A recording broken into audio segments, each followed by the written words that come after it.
这种蛋让蛋与众不同。一道茶，让茶颠覆想象。哦哟！一锅粥，让粥匪夷所思。一碗血，让血生猛壮烈。白爽啊，像果冻一样。敢吃的老广总能挑战你的想象。存在即合理，不要大惊小怪。请您进入老广的味道之少见多怪。岭南美食，赞誉与偏见交织，这份偏见浓缩为一个字：怪。在旁人眼中，怪是食材奇特，令人惊叹，是制作过程匪夷所思，最终化作对老广的敬畏。你们啥都敢吃。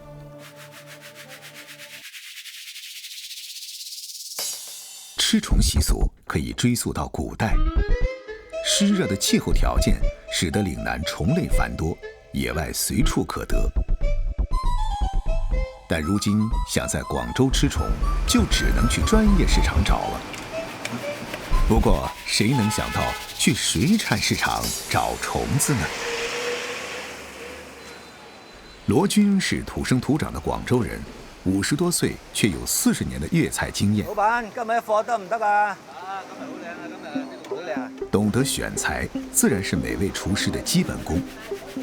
呢種啊，市場上叫黑龍虱，呢種咧就叫金邊龍虱，有啲人嗌咧呢種啊龍虱乸，呢種係龍虱公。其實咧係兩個品種嚟嘅。黑龍虱咧就係叫水龜蟲，呢種金邊龍虱咧就正式嘅龍虱咯。咁啊兩個功效咧喺《本草綱目》嗰度係一樣嘅，固腎培元啊，食起身都差唔多。呢個誒攞斤零啦，好補啦，食呢啲好補啊！有收喎，喺度。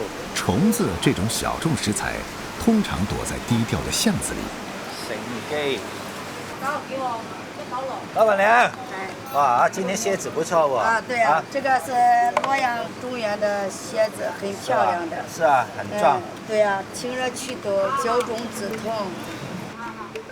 這個是母的。啊。這個是母的。公的要小一點的吧？公的是瘦身一點，煲湯作用的，母的大個一點，做膠原來的。對，也很專業啊，老闆娘。你做這個蝎子生意做了多久了？做了20年了。做了喎。姑娘做成老太婆了。母的來2兩吧，公的也要2兩，挑好一點。好的。啊，給你生猛亮貨給你。老闆娘的亮貨不僅於此。再拿蜈蚣。好的，老闆，又大又亮，又肥又壯。好，裝了幾十年了。買到停不下來，羅軍終於心滿意足，打包回餐館。好，謝謝啊，老闆娘，好生意啊！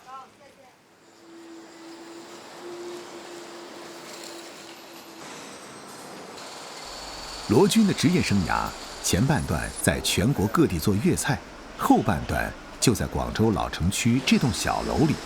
2006年開業至今，以撩能菜作為招牌。撩能是粵語發音，意思是刁鑽罕見。店裡有一本隱藏菜單，只有懂貨的熟客才會要來點單，高達30種昆蟲，任君選擇。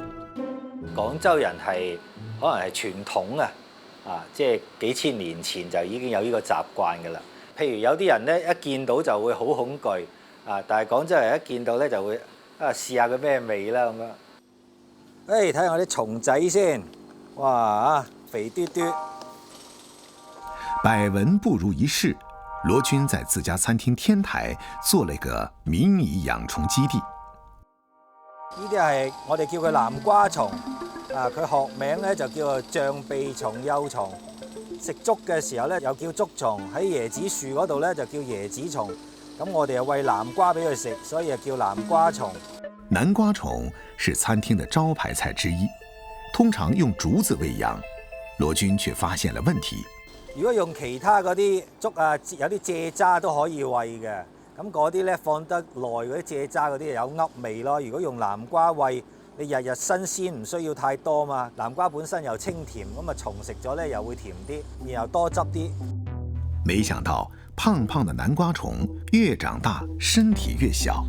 我哋再睇下嗰啲成蟲，佢就象鼻蟲嗱，有隻鼻仔好似個象鼻咁嘅樣嘅。嗱，啲繭咧就係有啲椰絲，然後咧佢入面就搣開咧就有一隻蟲仔啊，就未長大嘅。佢擰下就啊，好得意㗎！呢種啊食起嚟好鬆化㗎。咁啊，另外咧我哋仲有養啲草蜢。蝗蟲生命力顽強，羅軍對它是放養模式。草蜢咧就唔使點樣餵嘅，由佢掛喺度餓佢2、3日，咁等佢清理下腸胃就得啦。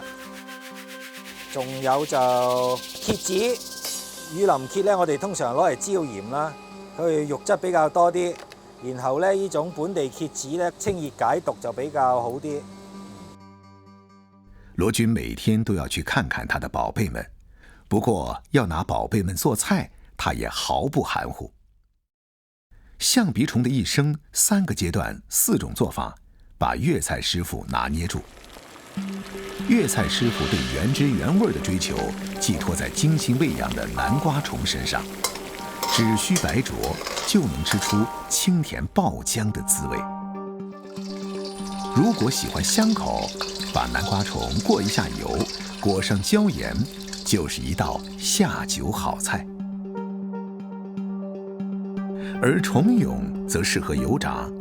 蟲蛹同埋呢個成蟲呢2種都要飛水嘅，好矜貴嘅呢啲啊，10幾隻先揀到3、4隻出嚟。呢種蛹咧就係鬆化嘅，入邊有啲好似粉質咁樣嘅。成蟲身上已有硬殼，這種難以入味的昆蟲更適合滷水處理。呢個滷水啊，仲老過我啦。同樣，龍蝨也適合滷水做法，但要先去除異味。黑龍蝨同埋金邊龍蝨啊，佢咧就有少少尿壓味嘅，咁我哋就將佢用凍水慢慢加溫，等佢嗰啲尿排出體外咧，就冇咗嗰啲壓味，只有香味啦。啊，滷20分鐘到啦，夠入味就得㗎啦。令人聞風喪膽的毒物3寶來了：蜈蚣、蠍子、蜘蛛。無論多毒，都抵不過高溫。油炸時要控制溫度，慢慢炸。會爆啦，同埋佢容易斷啦，斷咗唔靚仔啦嘛。最後撒上椒鹽，大功告成。攞豆角。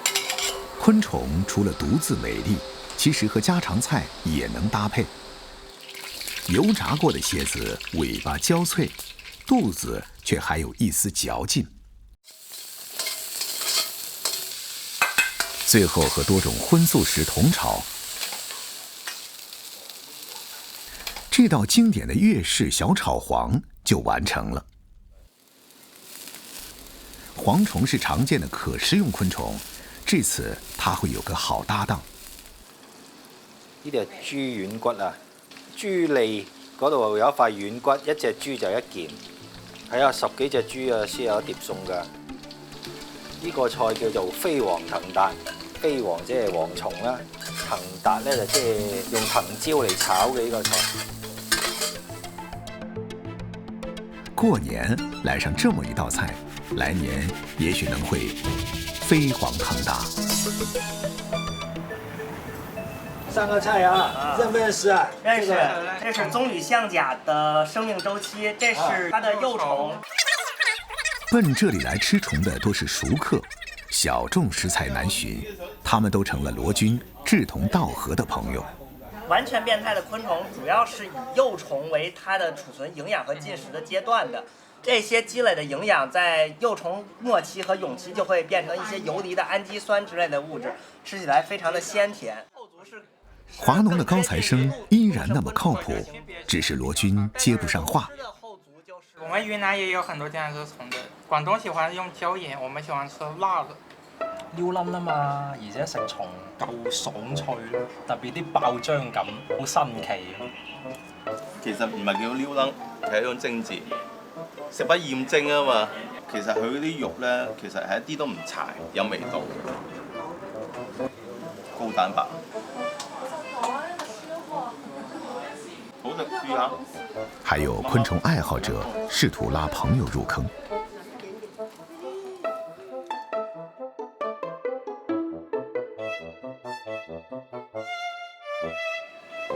係啊，飲啖酒壯下膽啊！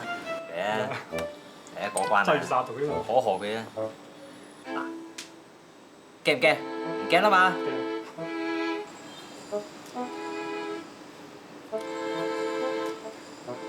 腦瓜子嗡嗡的吧？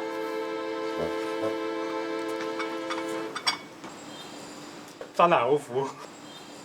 即係咧嗱，食起身咧，佢個殼嘅酥化嘅，然後咧佢裡面啲漿啊咩成嗰啲咧，仲係涼涼地啊，即係苦苦地、甘甘地咁樣樣咯。我而家覺得仲苦過我添嘅。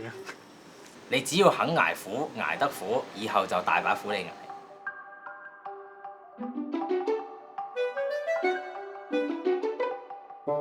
老广对吃充满好奇，大胆尝试。罗军自己也是这样的一员，他多年来已经做了不少研究，甚至在寫昆蟲菜譜。我個人咧就係希望咧，將呢個蟲嘅菜式將佢先做好，等人咧敢食，覺得係好味，然後咧會帶更多嘅人嚟食，慢慢嚟形成到一個良性循環，等更多人接受佢咯，然後先至會感受到佢嘅美味啊嘛。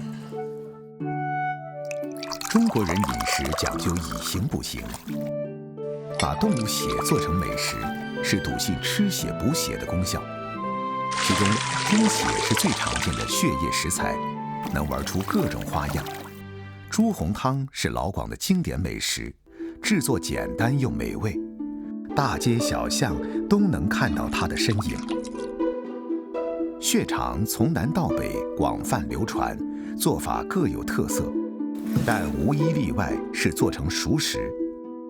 在廣西卻有一種狂野吃法，把豬血即沖即食，半生半熟，並且只有過節殺豬才能吃上，讓當地人為之銷魂。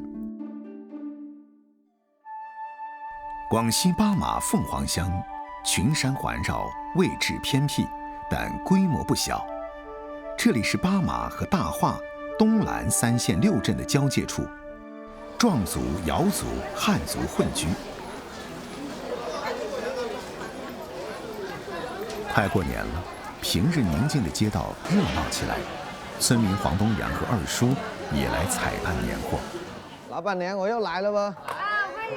哎呀，這賭豬靚喎！沒事啊，隨便錄啊。關注我們喲，幫我們點讚喲。點嘞，我都評論的。好的，好的，好的。黃東陽和二叔做視頻博主半年，對突如其來的粉絲已見怪不怪。看看市面上的土貨，為過年殺豬菜做準備。來啊，你mặc đồ mì mì。哦，跟你呢？送包，要2包。買完此行最重要的食材，兩人就回到海拔600米的家。在山頂居住的村民，如今只剩下9戶，大部分都已搬走。97年出生的黃東陽卻選擇逆流回鄉。差不多10年了。剛回來的時候就說今年要做到10萬粉嘛，現在也做到了。我們這邊吃的好像都比較古怪一點吧，我覺得。搭檔二叔比黃東陽大18歲，負責尋找鄉野美食作為視頻題材。有沒？哇，有，真有！拿來，蘸一下。這裡夠我們搖煎一盤了不？鄉野的生活，古怪的美食，一向是短視頻的熱門題材。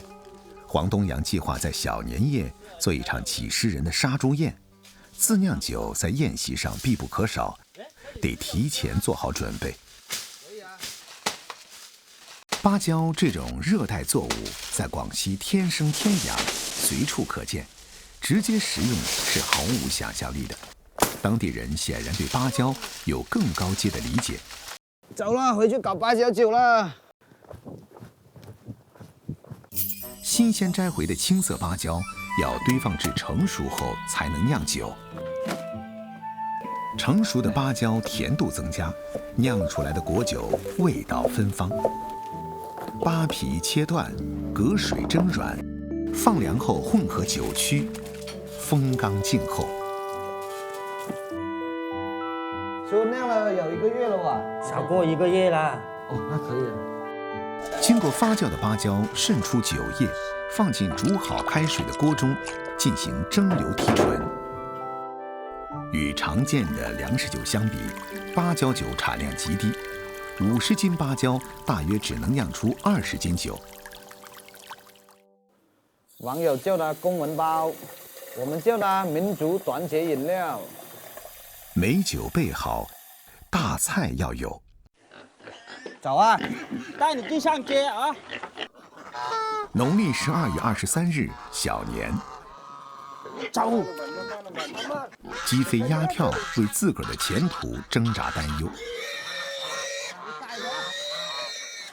巴马香猪因自己的娇小身躯，暗松了一口气。从这天开始，过年的讯号响起，壮族家家户户轮流杀年猪庆祝。二叔家今年第1户杀猪，他亲自上阵。放血才不会凝固哦。黄东阳将猪血与一定比例的盐搅拌混合，不停地搅拌，这样才能让血不会凝结。放血、刮毛、净身，过来帮忙的村里长辈经验老道，手起刀落。当过厨师的黄东阳熟悉猪的每个部位，能否把活血这道菜做好，黄大厨自有秘诀。这块就是刀烤肉了，我们做那个活血也是要用这个的。这个眉头肉的话，猪身上最嫩的部位了。猪肺的话，你把它炒之后，它也是很香嘛，搭配在一起就很好吃了。现在已经搭配齐了，我们拿去把它煮熟就可以了。冷水下锅的话，里面的血质更好出来一点。把新鲜的肉类焯水后，还要切粒儿剁碎。先来点我们本地自己榨的山茶油，加上冬菇碎以及各种佐料，不停地翻炒。再来点盐就行了。直至肉粒收干水分，变得金黄喷香，就可以出锅备用了。邻里乡亲们早早来帮忙，亲朋好友拎着大包小包陆续赶到。哟，来都来了，还要带东西过来啊！是我养了8年的鱼啊！我喜欢吃10年的，有没有10年的？可以，那就先拿回去养多2年吧。这条鱼够全村人吃啦，吃不完了。眼看着人来齐，黄东阳开始做活血了。新鲜出炉的肉末先行铺底，提鲜增香的香菜、葱花紧接其后。最后，将这道菜的主角鲜艳如初的猪血注入碗中。最关键的一步来了，这个高汤的话，保持在70度左右就可以了，带高或者带低，猪血都不会凝固的。炒2、3煎就可以了。你这个5圈呢？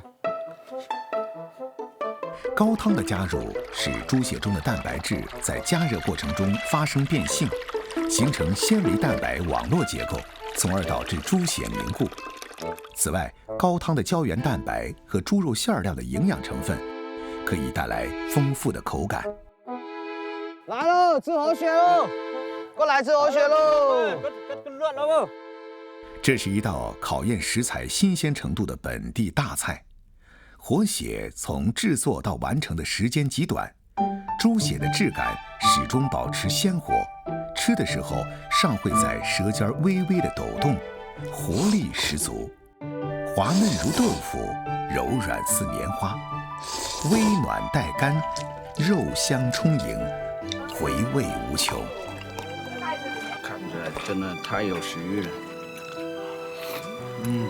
爽，像果冻一样嫩嫩滑滑的感觉，吃下去真的爽快了，很有味道的那种，甜的，非常的甜。一碗猪活血，寄托着人们对新一年生活红红火火的希望。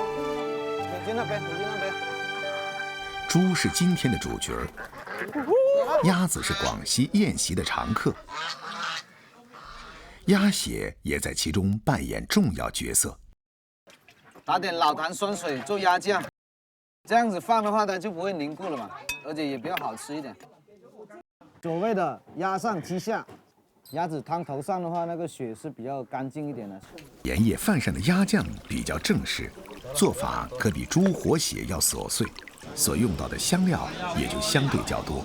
农村就是方便了，这些配菜啊不用上街买。黄大厨往房前屋后走一遭，各种配菜手到擒来。再搞点紫苏。鸭酱所用的配料根据口味和季节变化，没有一定之规。紫苏、柠檬叶、小米辣、折耳根、生姜、香椿等一一切碎，散发各自的芳香。投进一氧化成棕色的鸭血里，搅拌均匀，就成了白切鸭的蘸酱。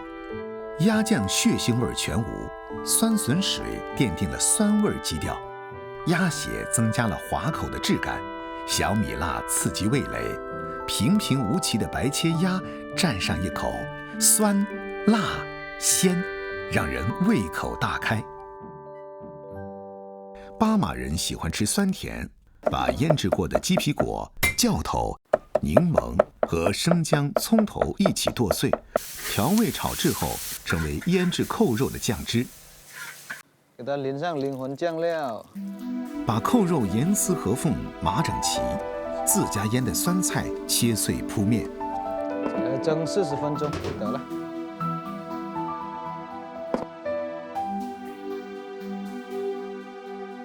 猪头扣肉比常见的五花扣肉更软滑，尤其是标志性的猪耳朵，软糯起焦，软骨爽脆。来喽，上扣肉喽！好！哇！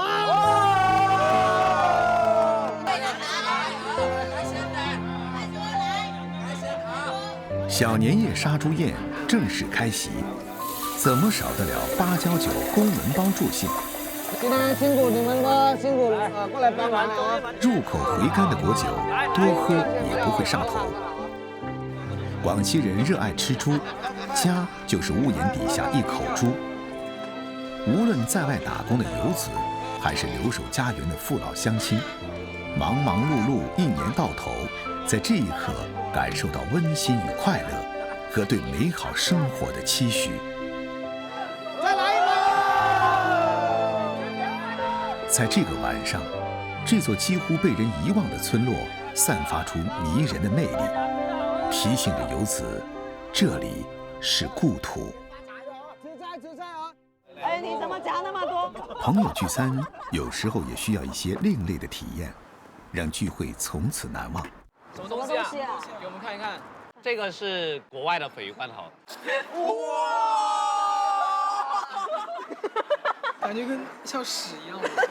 你别真吐了。哇！鲱鱼罐头被评为全球臭味之首，但比起海南鱼茶，实在逊色。最近很流行的。我好近，我闻到了。海南鱼茶，这种在海南黎族代代相传的居家食品，最近火到岛外，成为年轻人追求另类体验的新宠。哎哇！哦哟！可以哇！哇！就很像烧水的味道。这个鱼肠难敌一点，又酸又稠。还行啊，还行，哦，多搞点，多搞点，多搞点。鱼茶不仅有鱼腥味儿，更混合了发酵的酸味儿，多层次的酸臭味儿，让鱼茶的味觉体验更复杂持久。这种让人闻风丧胆的食物，来自山清水秀的海南中部五指山黎族地区。黎族先民认为，五指山是他们祖先居住的地方，是黎族的起源地之一。热带雨林涵养水源，鱼茶的原料就蕴含其中，但要获取实属不易。天还没亮，刘丽娜就要出门，前往10公里外的河边。寂静的河面上，渔民也已经出工，准备收网起鱼。阿姨，那么早啊？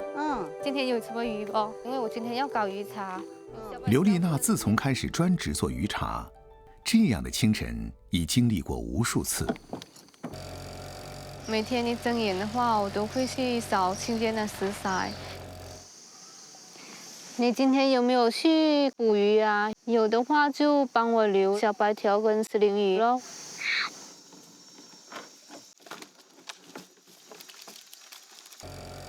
笼里面还有不？没有了，那就要这一点吧就行了。今天的渔获不太多，尤其是当地珍贵的石鲢鱼依然没着落。那我回去了啊。好的。刘丽娜不得不求助几十公里外的老朋友。喂，哎，大哥。今天有石鲢鱼不？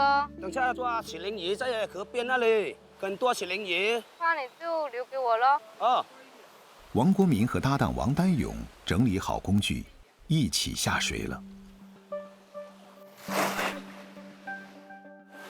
石鲢鱼对水质要求极高，这里有激流、乱石、溪水清澈见底，确实是适宜石鲢鱼安家觅食的地方。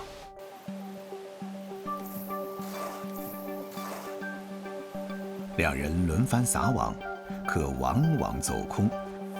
硬是一条鱼也没抓到，这边吧，只能往更险峻的瀑布底下去冒险。如此费劲儿都要捕捉，只因为它是当地人心中的鱼中极品。抓到了！哎，有，列。今天抓石鲢鱼这么少了，就是能抓才贵啊，80块钱一斤啊。石鲢鱼出水即死，必须立即处理。今天好不容易四处搜刮出几斤，刘丽娜和妈妈马上忙碌起来。1指到1指半宽的石鲢鱼已属难得，要赶紧剖腹去脏清洗，防腐的同时更利于发酵。大鱼要做成鱼肠，还要去鳞切块，否则发酵时间太久，影响风味。清理干净的鱼还要用盐巴腌制半天，可保持鱼肉新鲜，不易发霉，并且更加入味儿。鱼茶的做法分为干湿2种，其中干鱼茶对米的处理更为繁琐。本地老稻米先充分浸泡，再沥干水，分批冲碎。种的时候一般是捣碎成那种白砂糖颗粒那么大的，太碎的话做出来的鱼茶口感也不是很好。碎米粒儿还要放进大锅里干炒，对火候把握极有讲究。炒到它金黄色，然后就可以拿出锅了。现在是把我们很少有的石鲢鱼，把它倒进我们刚炒的米，搅拌它均匀。石鲢鱼的话就有点甜味，做出来的味道的话，它就比较软，然后香，也有嚼劲。把这个米呢作为它的底，拿几条鱼一层一层的铺上来，封口，然后可以放它60天就可以吃了。湿鱼茶是更为古老的做法，刘丽娜做湿鱼茶的手艺传承自妈妈。老一辈人选用放置了1、2年的老米，以芭蕉叶隔水蒸熟来做鱼茶。这种做法耗时长，要随时留意观察。它会哦，会烤的，来小你们烤。我们一般都不会选择电饭锅，它水分高，如果煮烂的话，跟鱼发酵的时候那个饭早就烂了，但是鱼还没有熟，它会产生冲冲的那种味道，口感就不是很好。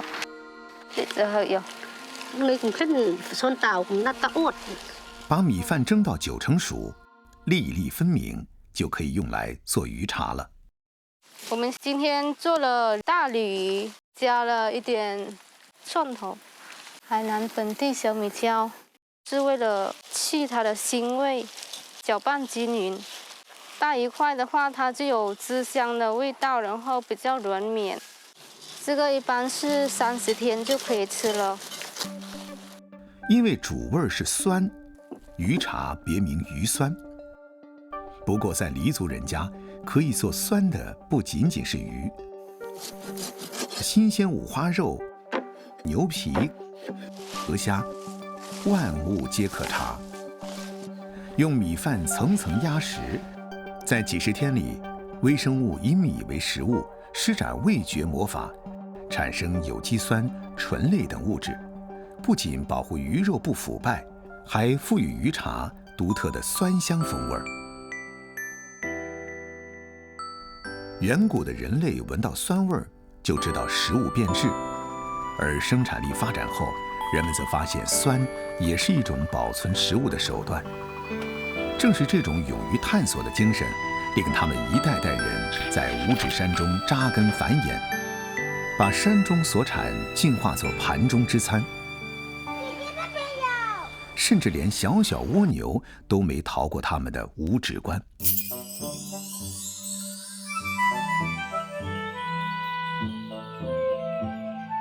蜗牛去壳去粘液，甲楼叶洗净沥干，分别放进锅里油炸，最后用姜、蒜、辣椒一起爆炒，就成了一道很受本地人欢迎的美味，鲜辣鲜香，爽脆入味儿。海南黎族人酷爱的各种酸，用粥水发酵的鱼茶最为重口。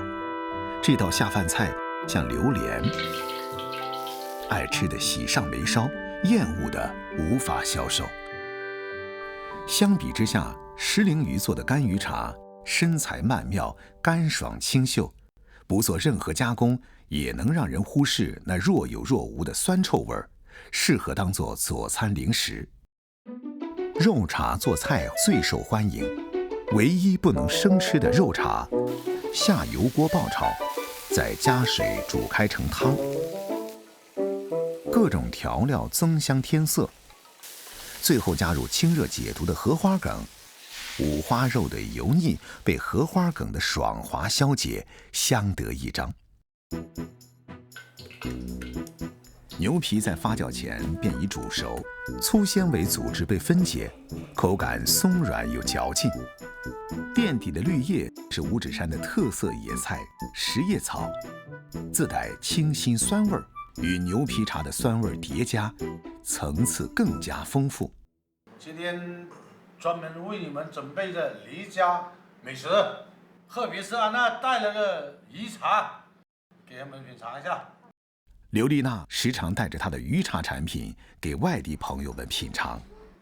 你不要捂嘴了，你不要捂嘴，味道确实是不同寻常，有点特别好。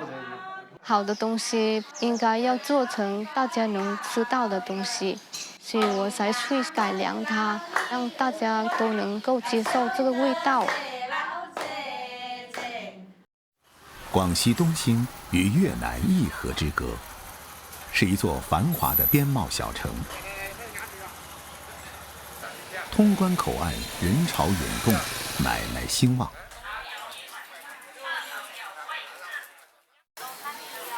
入夜的东兴，边贸风情让人流连忘返。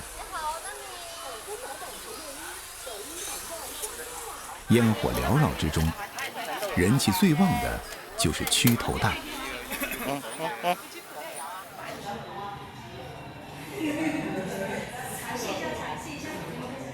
我父母係越南嘅，當時大概有5、6歲咁樣。我諗媽媽過嚟就固定喺裏邊生活。吳金芳16歲從路邊攤賣果汁做起，如今在東興經營粵式餐廳。我們是第一批做越南菜的，這邊原來不多，逐漸的覺得這個越南的美食好吃，很多人慕名而來的。一個粵式簸箕大拼盤，囊括了大部分著名越南小吃，唯獨沒有吳金芳最愛的蛆頭蛋。一到周末就組織2個同學，我們一起過越南，為了吃2個蛆頭蛋，跑過去吃，吃完了回來上課。蛆蛆头蛋就是受精后胚胎发育到13至17天左右的毛蛋。东兴蛆头蛋主要是鸭蛋。蛆头蛋烹饪简单，只需水煮20分钟，砂锅保温。吃的时候用蔬菜垫底，视觉美观，也能解腻。生姜丝去腥，淋上辣椒酸水，挤几滴越南青金桔汁，最后撒上酥脆的油炸香葱头，一份粤式蛆头蛋就完成了。凶悍的外表裹上了小清新，酸甜鲜香，层次丰富。平时我们吃的蛋黄特别不一样，它的那个蛋黄韧性啊，那种比较有嚼劲一点，还有它的一个小鸭子，吃进去的话就是会嫩。吴金芳最近正和厨师一起捣鼓创新。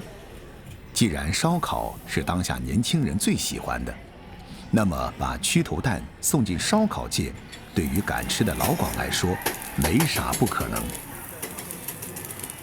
增加了不同的口味，然后有蚝油的，还有椒盐的，还有秘制的，原汁原味的蛆头蛋的，特别补的就是这个水分的精华就在这里了。带壳烧烤可以让蛆头蛋水分不流失，加上秘制酱调味，松软可口。剥壳的蛆头蛋表皮焦香，蛋白紧致弹牙，立即成了年轻人的烧烤新宠。我们品尝一下，如果哪个口味好吃的话，我们觉得大家都投票往这个口味去，那我们就推出这个口味，介绍给大家品尝这个这么有特色的美食。今天试菜，蛆头蛋消耗量太大，吴金芳向青州的供货商订货。明天可以安排翻貨嗎？一個面就由坎州到東興個班車，最早個班車我就叫最早班車。距離東興100公里的青州，夜深了，鸭子們才慢悠悠地回家。蛋鴨生性敏感，外界稍有風吹草動便叫個不停。凌晨1點到3點是它們產蛋的高峰期。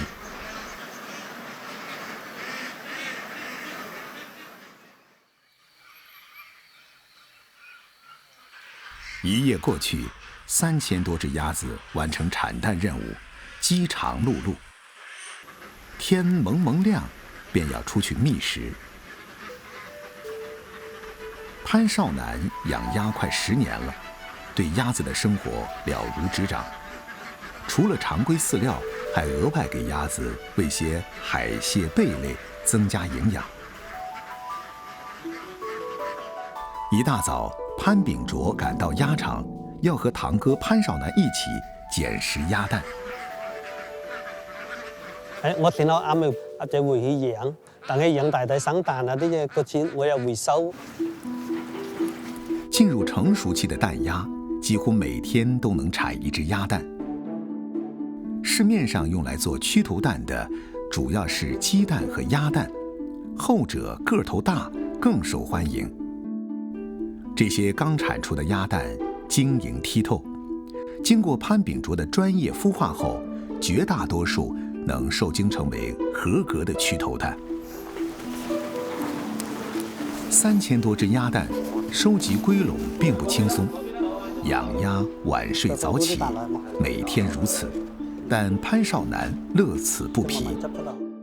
我一直嚟養都係養嗰種大鴨。全部就賣俾蛋莊啦，價格咧仲係時高時低個。如果養白毛嘅就係個兄弟嘅做隻屈頭蛋噶啦，你有蛋出嚟就俾佢就得啦，比以前個稍微收入多啲少少咁啫。青州水資源豐富，養鴨歷史悠久，如今僅蛋鴨的飼養量便達到3億隻以上。本地蛋鴨以全身花斑的麻鴨為主，產出的鴨蛋多為藍殼，頗受市場歡迎。但經過仔細觀察，潘秉卓決定不走尋常路，專門從越南進口白羽鴨蛋，自己親自孵化。如今他是青州最核心的蛆頭蛋供應商之一。我这个呢，全身都很白的，它孵出来的呢，它比较美观，顾客呢比较好接受。本地的是黑毛的，孵出来鸡柳蛋呢，他们不好接受。选对了鸭种，再安排公母的比例。首先就得判断小鸭的性别，这可是个难上加难的技术活，甚至大部分养殖户都无法掌握。而潘秉卓却有独门秘诀。一个公的配13个母左右啊，难就是分这个公母了。如果不会的话，它要2、3个月吧。我呢，它一出生用手摸一下就知道公母了。公的有一点像这个牙签头那么突出的，母的呢就没有了。精准判断鸭苗公母，对以产蛋为目标的养鸭场来说是核心技术。因为减少公鸭，可以大大节省养殖成本。刚下的鸭蛋，几小时后被送到潘秉卓的孵化场。父亲一辈子做鸭苗孵化生意，潘秉卓从小耳濡目染，是行家里手。如今，他把父亲留给自己的4个孵化柜扩张到了27个。第一是这个温度37.5到38度，这个机器呢，这个翻蛋呢，它2个小时翻一次蛋，它要保持这个蛋的温度的均匀。潘秉卓每天都要观察孵化情况。一只鸭蛋孵出鸭苗需要29天，他认为区头蛋的最佳食用天数是17天。它这个19、20天呢，它就长毛了，长毛呢，它们就不敢吃了。如果它这个15、16天呢，它还没成型。每只鸭蛋被精心呵护，头6天几乎没有变化，第7天是关键。如果能长出血管，说明鸭蛋受精成功，有机会孵化出鸭苗。之后便1天1个样，蛋黄占比越来越大，阴影中便是鸭的胚胎。就係佢咪有血緊啊，啲窿一啲咯。厚嘅話呢，就係嗰啲有血緊啊，有飽滿咯。區頭蛋打包前要一個個檢查。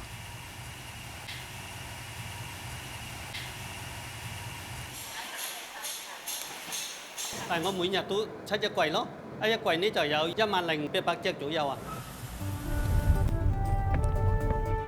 紧赶慢赶，潘秉卓终于按时把货送上东兴的班车。我的货呢都是去东兴啊、彭城啊、萍乡啊、广东这边啊。像陀螺般忙个不停的生活，潘秉卓早已习惯。勤劳致富，也让更多食客的食物版图更加丰富。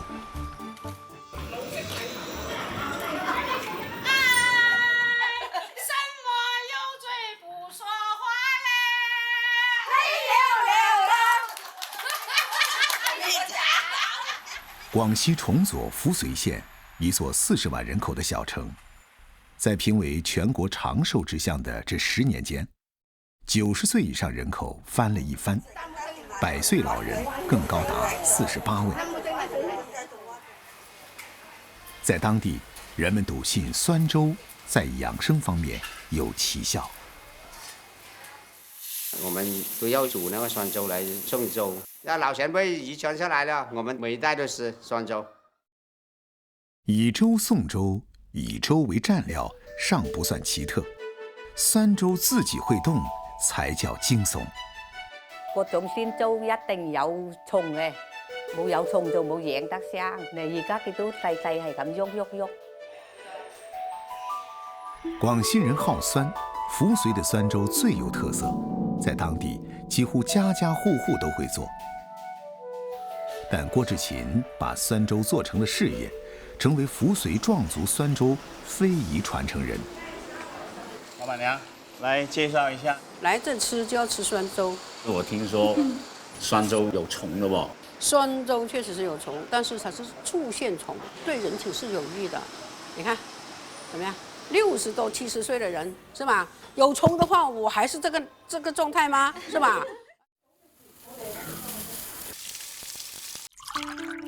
郭志勤的底气来自对酸粥的了解和热爱。做饭店20多年，他一直坚持自己动手做酸粥。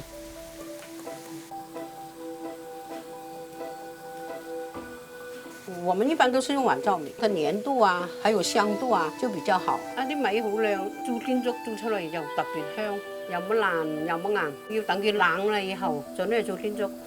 哎呦，靚！家家戶做頭都會有隻天粥缸，因為方便炒菜嘅時候洗。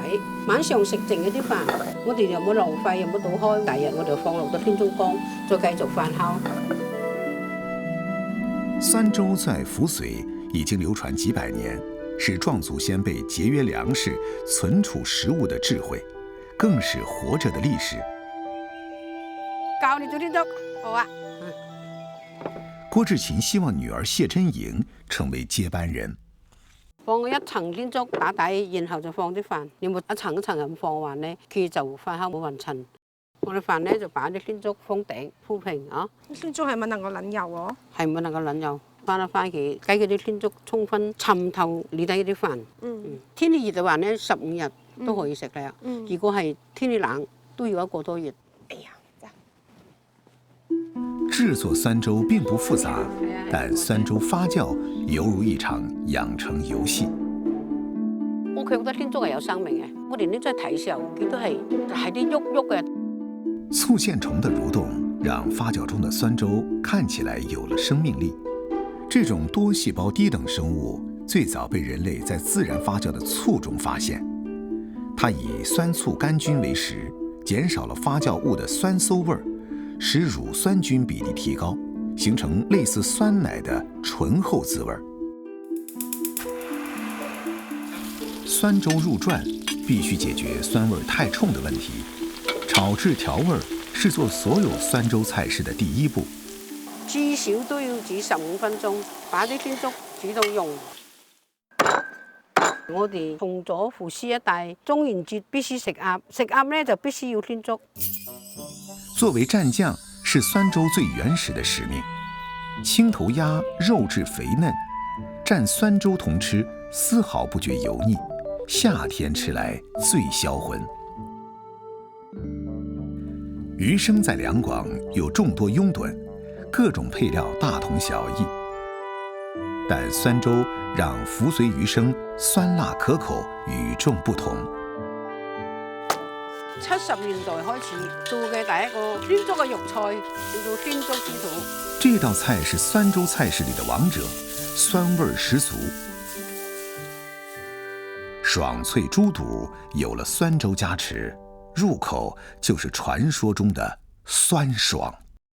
郭志勤不甘心讓酸粥只做配角兒，酸粥鱸魚是他從廣東順德五米粥獲取的靈感。湯底酸辣，魚片嫩滑，讓人想幹掉一大盆。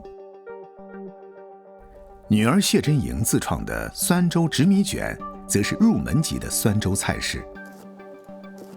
呢個菜呢係我從越南菜裏面得到一個靈感，因為長得比較好睇嘛，係咪年輕人更加接受啊？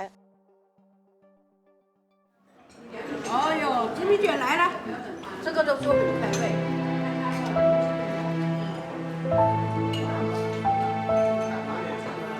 餐廳裡的食客來自五湖四海，郭志勤抓住機會跟他們科普酸粥。哎，這個就是我們的原漿，我們的鹽酸粥，大家嘗一下。廣西人很能吃酸啊，就覺得這個酸很正常。郭志勤研發的酸粥宴，設計菜品的酸粥濃度依次遞增，讓客人逐漸上頭。來了，酸粥豬肚，這有點重口味哦。奔着這個來的。哦喲，這些重口味，酸，特別酸，眼睛開不了。哦喲，爽，真的。色香味，既甜了，來了，來，大家都來。奇特食材，暗黑料理，老广是勇敢的，敢于把全世界放进自家的炒锅，吃得肆意自在，爱得明明白白。那是爬过高山、闯过大海后的自信。敢于吃遍世界的人，怎会害怕风雨兼程？祝大家2025年新年快乐！干杯！